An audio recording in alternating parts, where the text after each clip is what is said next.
Hello അസ്സാം വലൈക്കും welcome to your YouTube channel. നമ്മൾ കാണിക്കാൻ പോകുന്നത് സ്പെഷ്യൽ പിരിഞ്ചീരക പുളിയുടെ റെസിപ്പിയാണ്. അപ്പോൾ നമ്മൾ വീഡിയോക്ക് പോകുന്നതിന് നമ്മുടെ ചാനൽ ആദ്യമായിട്ട് കാണുന്ന ആരുണ്ടെങ്കിൽ ഒന്ന് സബ്സ്ക്രൈബ് ചെയ്യുക, തൊട്ടടുത്തുള്ള ബെല്ലൈക്കൺ ഒന്ന് ക്ലിക്ക് ചെയ്യുന്നതിന് മാത്രമാണ് ഞാൻ അടുത്ത പുതിയ വീഡിയോസിന് നോട്ടിഫിക്കേഷൻ നിങ്ങൾക്ക് കിട്ടുള്ളൂ കേട്ടോ. അതുപോലെ തന്നെ സ്കിപ്പ് ചെയ്യാതൊന്ന് കാണാൻ വേണ്ടി ശ്രമിക്കാം.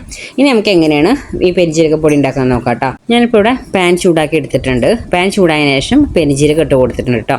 ഞാനിപ്പോൾ ഒരു കുറച്ച് പെരിഞ്ചീരക ഒരു 100 ഗ്രാം ഒക്കെ എടുത്തിട്ടുണ്ടാവുള്ളൂ. കാരണം മുന്നേ ഞാൻ ആക്കി പൊടിച്ച് വെച്ചത് ഇവിടെ ഇരിക്കുന്നത് കുറച്ചും കൂടി ബാക്കി. അപ്പം നിങ്ങൾക്ക് എത്രത്തോളം വേണം അതിനനുസരിച്ച് പെരിഞ്ചീരകം എടുക്കാം കേട്ടോ. നമുക്കിത് ചെറുതായിട്ടൊന്ന് ചൂടാവുന്ന വരെ ഇളക്കി കൊടുക്കാം. എപ്പോഴും ശ്രദ്ധിക്കുക, ഇത് വറുത്ത് കഴിയുന്നവരെ ഫ്ലെയിം ഒരു ലോയിൽ തന്നെ ഇടാൻ ശ്രമിക്കുക കേട്ടോ. കാരണം മെല്ലെ വറുത്ത് കിട്ടണ്ടേ, ഒരുപാട് ഹൈ ഫ്ലെയിമിൽ ഇടരുത്. അതിനുശേഷം 1 ടേബിൾ സ്പൂണ് കുരുമുളകാണ് ഇട്ട് കൊടുത്തത് കേട്ടോ. ആ കുരുമുളകും ഒന്ന് ചെറുതായിട്ട് ചൂടാവട്ടെ.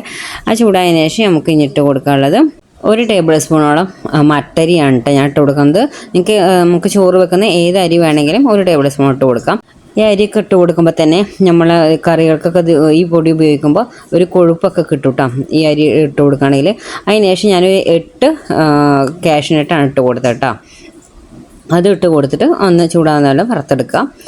കാഷ്യൂനട്ടും അതുപോലെ തന്നെ അരിയും നമ്മളെ കറികൾക്ക് നല്ല കൊഴുപ്പ് കൂട്ടാനൊക്കെ നല്ലതാണ് കേട്ടോ. അതിനുശേഷം കുറച്ച് കറിവേപ്പില കൂടുതലാണ് ഇട്ട് കൊടുക്കുക. അതിനുശേഷം നമുക്ക് വേണ്ടത് ഒരു ചെറിയ 3 പീസ് പട്ട ഇട്ട് കൊടുക്കുന്നുണ്ട്. അതിട്ട് കൊടുത്തതിന് ശേഷം നമ്മൾ ഇട്ട് കൊടുക്കുന്നത് ഒരു 5 ഗ്രാമ്പു ഇട്ട് കൊടുക്കുന്നുണ്ട്. പിന്നെ അതിന് ശേഷം നമുക്ക് നന്നായിട്ട് ഇതൊന്ന് ചൂടാക്കി എടുക്കണം. ചൂടാക്കി എടുത്തതിൻ്റെ സ്റ്റേജ് പറഞ്ഞാൽ നമുക്ക് ഈ കറിവേപ്പിലൊക്കെ ഇങ്ങനെ കൈ കൊണ്ട് പൊടിക്കുമ്പോൾ പൊടിയുന്ന രീതിയിൽ വേണ്ട, കിട്ടുന്ന വരെ വേണം നമുക്കത് വറുത്തെടുക്കാൻ. അതിനാണ് ലോ ഫ്ലെയിമിലിടണം പറഞ്ഞത്. ഹൈ ഫ്ലെയിമിലിട്ടാൽ ഇത് ഒന്നും നന്നായിട്ട് വറവ് കിട്ടില്ല. നമുക്ക് കുറേ കാലം എടുത്ത് വെക്കുന്നത് നന്നായിട്ട് തന്നെ എടുക്കണം. ഇപ്പോൾ ഇനി ഈ കറിവേപ്പിലൊക്കെ നമ്മൾ കഴുകി ഒന്ന് ഉണക്കിയിട്ട് വേണം ഇട്ട് കൊടുക്കണം. വെള്ളത്തിൻ്റെ നനവ് ഒന്നും പാടില്ല. നിങ്ങൾക്ക് വേണമെങ്കിൽ ആദ്യം ഫ്രൈ പാനിലിട്ടൊന്ന് ചൂടാക്കിയിട്ടിടുക, അല്ലെങ്കിൽ കഴുകിയിട്ട് നന്നായിട്ട് തുടക്കുകയോ അല്ലെങ്കിൽ വെയിലത്ത് വെച്ച് ഉണക്കുകയോ എന്നിട്ട് ചെയ്തിട്ട് നല്ല വെള്ളം ഇല്ലാതെ വേണം ഇട്ട് കൊടുക്കാൻ. കറിവേപ്പില കുറച്ച് കൂടുതൽ ഇട്ട് കൊടുത്താലും കുഴപ്പമില്ല കേട്ടോ. കാരണം നമ്മുടെ ഹെയറിനാണെങ്കിലും സ്കിന്നിനും കൊളസ്ട്രോൾ കുറയാനും ഒക്കെ നല്ലതാണ് ഈ കറിവേപ്പില. നമ്മൾ കറിവേപ്പില കറിയിലാണെങ്കിലും എന്തിലിട്ടാലും നമ്മളത് കഴിക്കാതെ പുറത്തെടുത്ത് കളയും. പക്ഷേ ഇങ്ങനെ പൊടിയാക്കിയിട്ടാകുമ്പോൾ നമ്മളത് കഴിക്കുകയും ചെയ്യും. അപ്പോൾ ഹെൽത്തിന് നല്ലതാണ് കേട്ടോ കറിവേപ്പില. ഇപ്പോൾ ഞാൻ അവിടെ ഫ്രൈ ആയിട്ടുണ്ട് കേട്ടോ. അത് നമ്മൾ പൊട്ടിച്ച് നോക്കുമ്പോൾ എന്താ പൊടിയെന്ന് കണ്ടില്ലേ ഇല, ആ ഒരു സ്റ്റേജ് വരെ നമ്മൾ ഇളക്കി കൊടുത്ത് നിൽക്കണം. ഫ്ലെയിം ലോല തന്നെ ഇടുക. അതിന് ശേഷം ഞാൻ ഇപ്പോൾ അത് ഓഫ് ചെയ്തിട്ടുണ്ട്. നമ്മൾ ആ ഇല പിടിച്ച് നോക്കുമ്പോൾ ഇത് അറിയാൻ പറ്റും, പൊട്ടുന്നുണ്ടെങ്കിൽ അതായിട്ടുണ്ട് കേട്ടോ അല്ലാതെ.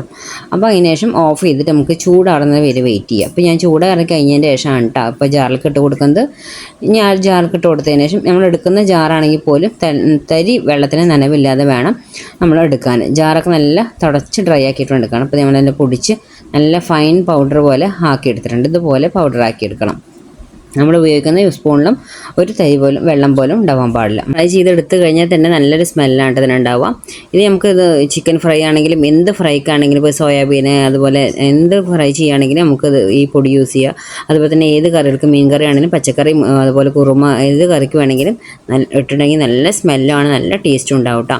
അതിന് ശേഷം നമുക്കൊരു ബൗളിലേക്ക് മാറ്റി ഒന്ന് ചൂടാകാനതിന് ശേഷം മാത്രം നല്ലൊരു ബോട്ടിലേക്ക് ആക്കി നമുക്ക് ഡ്രൈ ആയൊരു ബോട്ടിലാക്കിയിട്ട് അടച്ചു വെച്ചാൽ ഒരുപാട് കാലം യൂസ് ചെയ്യുകയും ചെയ്യാം. നല്ല സ്മെല്ലും നല്ല ഒരു ടേസ്റ്റുമാണ് ഈ പൊടിക്കുണ്ടാവുക കേട്ടോ. അപ്പോൾ എല്ലാവരും ഇതുപോലെ ഒന്ന് പൊടിച്ച് വയ്ക്കുക പെരിഞ്ചീരകം കിട്ടുമ്പോൾ കേട്ടോ. അപ്പോൾ ഇത്ര നമ്മൾ വീഡിയോ ഇഷ്ടമായി ലൈക്ക് ചെയ്യാനും ഷെയർ ചെയ്യാനും കമൻറ്റ് ചെയ്യാനും സബ്സ്ക്രൈബ് ചെയ്യാനും മറക്കരുത്. Okay bye, thank you.